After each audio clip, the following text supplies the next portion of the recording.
So I thought I'd do a video about which of my books are cozy forward and which are action forward in my superhero series, because there's a range. My first series is written more as superhero action, but I always really love those memes where the Avengers are hanging out around Stark Towers having game night and going for restaurants and playing pranks and just goofing off. So I like that vibes. So for my first series, I'd say most of the books are 80% action to 20% cozy, where they're getting food and having date nights and stuff. But then we get the superhero romance project. And that one's kind of funny because it follows a duology setup where there's a book 1 and a book 2 for each couple in turn. So Sean and his love interest get one book that is, I would say, about 60% action to 40% dating and them hanging out at coffee shops and getting to know each other. And then for the second book, it actually flips. And that one is at least 60 to 75% them hanging out at, no, I'd say closer to 60%, them hanging out as families during Christmas and enjoying each other's company and food and stuff, and Katie getting used to their family traditions. And then the other 40 to 30% is action forward and suspense. And then I do the same thing with the next one, with Juliet getting a very action forward book. I would say her book is, I would say up to 90% just suspense and stuff. There's very little cozy in it.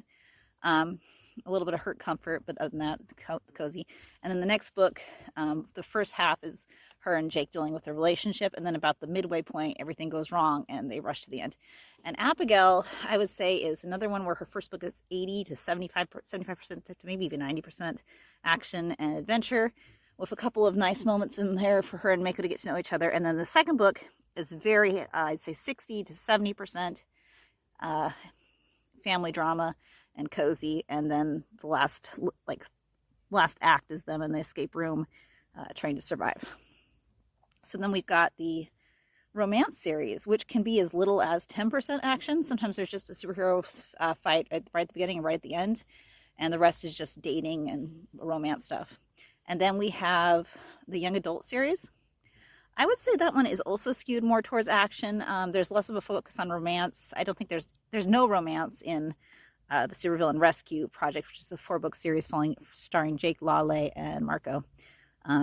But they do have some family stuff where they are playing games, or Jake's learning how to be a part of a family after he gets adopted. So I'd say 75% action, 25% cozy.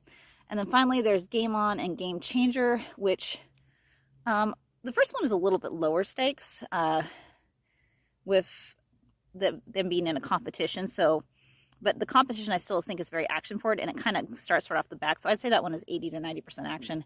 And Game Changer starts a little slower because there's a lot of setup, but I'd still say it's about 75% action, because once Switch gets framed for murder, and everything goes really fast from there. So that's kind of the rate.